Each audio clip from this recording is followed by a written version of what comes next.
শুভ সকাল বন্ধুরা, কেমন আছেন সবাই? পাপিয়াস কিউলিনারি আর্ট অ্যান্ড ব্লগের নতুন আরেকটি পর্বে আপনাদের সবাইকে স্বাগতম। হালকা শীত শীত পড়েছে আর ওয়েদারটাও গরম থেকে একটু চেঞ্জ। আর আমিও সকালবেলা অনেকগুলো জামা কাপড় কেচে ধুয়ে তারপর রোদে শুকাতে দিয়ে গিয়েছিলাম। এবার নাস্তা চা এগুলো সব খেয়ে এবার জামা কাপড় নিতে এসেছি। আসলে বিছানার চাদর বালিশের কভার এগুলোই সব ধুয়ে মেলে দিয়েছিলাম।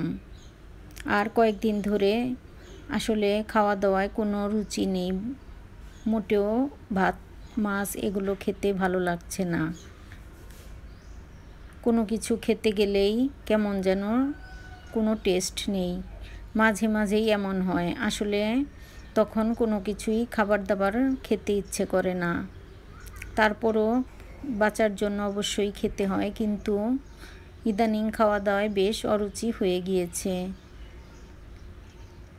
দু একদিন আগে রান্না করেছিলাম তেহারি, তারপর রান্না করেছি খিচুড়ি, আজকে রান্না করছি বিরিয়ানি। আসলে এই সব খাবারগুলো আমি মোটেও পছন্দ করি না, কিন্তু তারপরও ইদানিং মনে হচ্ছে যে একটু রান্না করে দেখি আসলে খেতে পারি কি না। তার মাঝে ভর্তাও করেছিলাম, কিন্তু ভর্তা দিয়েও খেতে ভালো লাগেনি। এজন্যই ভাবলাম যে চিকেন রান্না করতে হবে, তাহলে একটু চিকেন না রান্না করে বিরিয়ানিটাই রান্না করে দেই, মন একটু মজা করে খেতে পারবে। তবে মনেরও শরীরটা বেশি ভালো না, একটু জ্বর জ্বর, যার জন্যে মনও খেতে পারে না। তো আমি চিকেনগুলো আগে কষিয়ে, খুব সুন্দর মতো কষিয়ে তারপর চিকেনটা তুলে এই মশলা আর তেলের মধ্যেই চাউলগুলো ভেজে তারপর বিরিয়ানিটা রান্না করব। আসলে মুখে যেমন রুচি নেই, খেতে ভালো লাগে না, তেমনি রান্না করতেও মোটেও ভালো লাগে না, মনে হয় সারাদিন শুয়ে থাকি। শরীরটা মোটামুটি আসলেই খারাপ। তো এবার বিরিয়ানি রান্না করার জন্য যে চিকেনটা আমি রান্না করে নিয়েছি, চিকেনটা একদম খুব সুন্দর মতো রান্না হয়ে গিয়েছে। চিকেনটা এখন তেল আর মশলা থেকে একটু অল্প মশলা সহ তুলে নিচ্ছি। এরপর এই মশলার মধ্যে আমি চাউলগুলো দিয়ে দিব। এবার সবগুলো চিকেন আমি তেল আর মশলা থেকে তুলে নিয়েছি। মোটামুটি অল্প একটু মশলা উঠিয়ে বাকি মশলা সবই রেখে দিয়েছি। এর মধ্যে আমি দিয়ে দিচ্ছি চাউল। আর চাউলগুলো খুব সুন্দর করে ভেজে নিতে হবে, তাহলে বিরিয়ানি এটা অনেকটা ঝরঝরা হবে।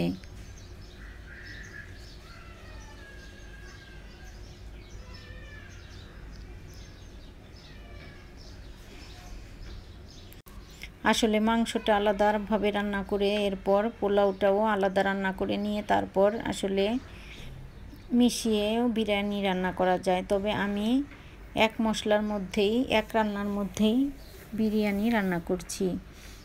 মাংসটা তুলে নিয়ে মাংসের মশলার মধ্যে বিরিয়ানির চালগুলো দিয়ে একটু ভেজে তারপর রান্না করলাম। তবে এভাবে রান্না করলেও বিরিয়ানিটা খেতে ভীষণ মজার হয়। অনেকভাবেই তো বিরিয়ানি রান্না করা যায়, যার যেমন পছন্দ সে সেভাবেই রান্না করেন।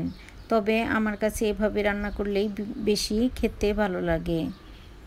তো এবার চাউলটা অনেকটা সুন্দর করে ভেজে ঝরঝরে করে ভেজে নিয়েছি। এবার দিয়ে দিলাম পরিমাণ মতো জল।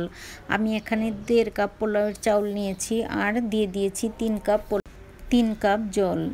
1.5 কাপ চাউলের জন্য 3 কাপ জল, তাহলেই আসলে ঝরঝরে পারফেক্ট বিরিয়ানি তৈরি হবে।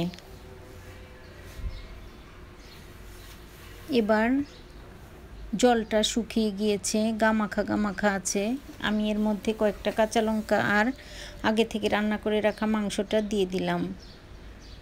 মাংসটা দিয়ে আমি 10-12 মিনিটের মতো একটু চুলায় হালকা তাপে বসিয়ে রাখবো, দমে রেখে দেবো, তাহলেই বিরিয়ানিটা পারফেক্টভাবে রান্না হয়ে যাবে। তো বন্ধুরা, আমার আজকের এই ভিডিওটা কেমন লাগলো অবশ্যই জানাবেন।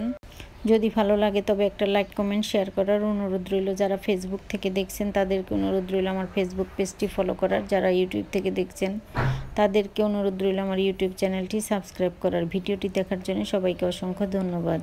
এবার আমার রান্নাটা হয়ে গিয়েছে, আমি একটা প্লেটে সার্ভ করে নিচ্ছি। আর গরম গরম বিরিয়ানিটা খেয়ে নেব। গরম গরম বিরিয়ানি খেয়ে তারপর একটু ঘুমিয়েছিলাম। ঘুম থেকে উঠে সন্ধ্যের পর আসলে বললাম যে মুখে রুচি নেই, কিছুই খেতে মন চায় না। ভাবলাম একটু চানাচুর মাখা করি, ঝাল ঝাল করে পেঁয়াজ কাঁচামরিচ দিয়ে চানাচুর মাখলে খেতে আমার কাছে ভালো লাগে। আর এর সাথে করেছিলাম রং চা, আদা দিয়ে রং চা। তো এবার পেঁয়াজ কাঁচামরিচ এর মধ্যে দিয়ে দিলাম সরিষার তেল, আর দিয়ে দিচ্ছি চানাচুরগুলো দিয়ে লবণ দিয়ে আর একটু আদাও কুচি করে দিয়েছিলাম। এবার দিয়ে দিচ্ছি স্বাদ মতো লবণ, আর এটাকে মেখে খেতে ভীষণ ভালো লাগে। বাজারেরটার চেয়েও বাসায় বানালে বেশি টেস্ট হয়।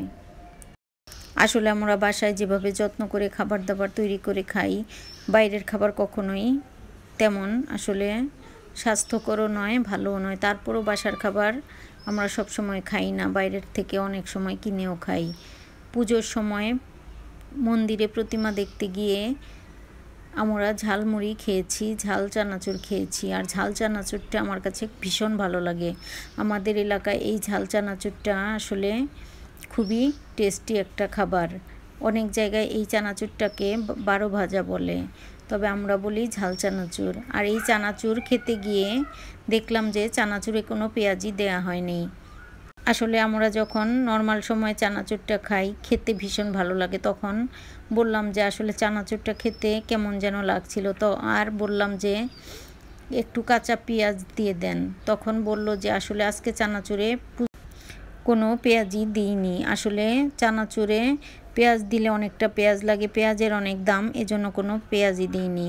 তাই দেখুন বন্ধুরা, চানাচুর মেখেছে পেঁয়াজ ছাড়া, আর এই পেঁয়াজ ছাড়া চানাচুর খেতে ভীষণ বাজে লেগেছে, মোটেও ভালো লাগেনি। তাই ভাবলাম আসলে যত দামি হোক, বাসায় আমরা যেটা রান্না করি না কেন সেই জিনিসগুলো দেওয়ার চেষ্টা করি। তবে আসলে বাইরে থেকে কিনে খেলে পেঁয়াজের দাম হলে আসলে কোনো কিছুতেই ঝালমুড়ি, ফুচকা, চটপটি যেগুলোতে পেঁয়াজ দেওয়া দরকার সেগুলোতে কোনো কিছুতেই পেঁয়াজ দেওয়া হয় না। এর আগে দেখেছি পেঁয়াজও ভেজেছে পেঁপে দিয়ে, এর মধ্যে পেঁয়াজের কোনো চিহ্নই নেই। তো বন্ধুরা, কথা বলতে বলতে আমার রান্না মোটামুটি অর্ধেকটা হয়ে গিয়েছে। প্রথমে চিংড়ি মাছটা ভেজে তারপর রান্নাটা বসিয়ে দিলাম। আজকে রাতের জন্য রান্না করছি চিংড়ি মাছ মাখা মাখা করে একটু ভুনা। আর মনের জন্য 2টা চিংড়ি মাছ ভেজে নিচ্ছি। এবার মশলাটা কষানো হয়ে গিয়েছে চিংড়ি মাছ রান্নার জন্য। এবার আমি পরিমাণ মতো জলটা দিয়ে দিব। দুপুরবেলা খেয়েছিলাম চিকেন বিরিয়ানি, এবার রাতের জন্য চিংড়ি মাছটা একটু মাখা মাখা করে রান্না করেছি। রান্নাটা আমার হয়েও গিয়েছে, আর 2টা চিংড়ি মাছ মনের জন্য ভেজে নিলাম। তো বন্ধুরা, আজ এ পর্যন্তই, দেখা হবে নতুন কোনো ভিডিওতে।